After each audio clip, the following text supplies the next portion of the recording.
Voters who live in Dorset's Fire District Number 1, which basically means all residents who live in Dorset to the west of Eagle Ridge Road on Morshill Road, will head to the voting booths on Monday, May 14th to approve, or not, a $700,000 bond for upgrades to the district's water system. Voting will be held at the Dorset Firehouse on Route 30 from 10 a.m. to 7 p.m. that Monday, May 14th. At an informational meeting held at the firehouse on Monday, May 7th, members of the Prudential Committee, which oversees the fire and water districts, described what was included in the bond package and why it was needed. Most of the money, about $600,000, will go towards bringing a new well online to supplement the existing reservoir long used to serve Dorset's water needs. Ben Weiss, the chairman of the Dorset Prudential Committee, told the roughly 30 residents who turned out for the meeting. We are proposing a $700,000 general obligation municipal bond. The purpose of the bond is to fund primarily the completion of the supplemental water project. We have dug a test well on a property on Cheney Road, which is produced 90 gallons a minute. It was just tested at 90. Yeah. Permitted for 75. So the good news is it's producing plenty of water to be a supplemental water source.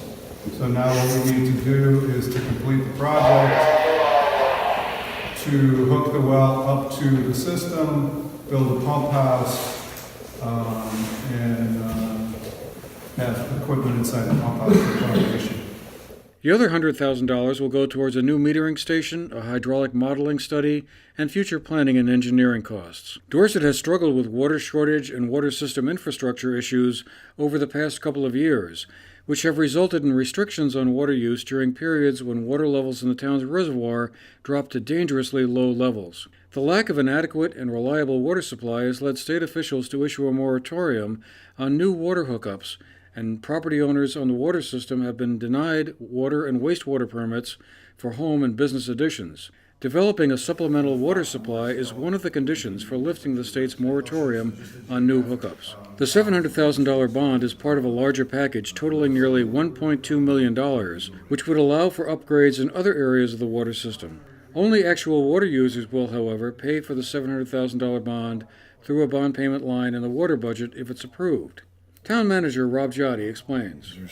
So because it's an enterprise fund, the water division or the water budget itself is sustained by the fees for the from the water users. So, I'm sorry. So the bond payment itself is in the water budget, so it'll be paid for by water fees, and not non-water users. So it'll only be the people that partake in the use that will be the ones that'll pay it back. So there wouldn't be a tax impact, in other words? Huh? No. Okay. No. But people who live within the district that are not part of the water system, they'll still be able to vote. They can still vote, yes.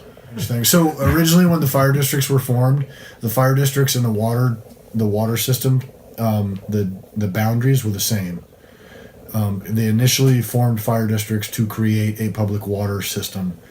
After technology in terms of firefighting moved to where it was in terms of trucks and water and pumps and all this stuff, they expanded the boundaries of the fire districts to allow other people to fund the firefighting side of things, because the town grew, more houses, more of a need throughout the rural area to have firefighting services.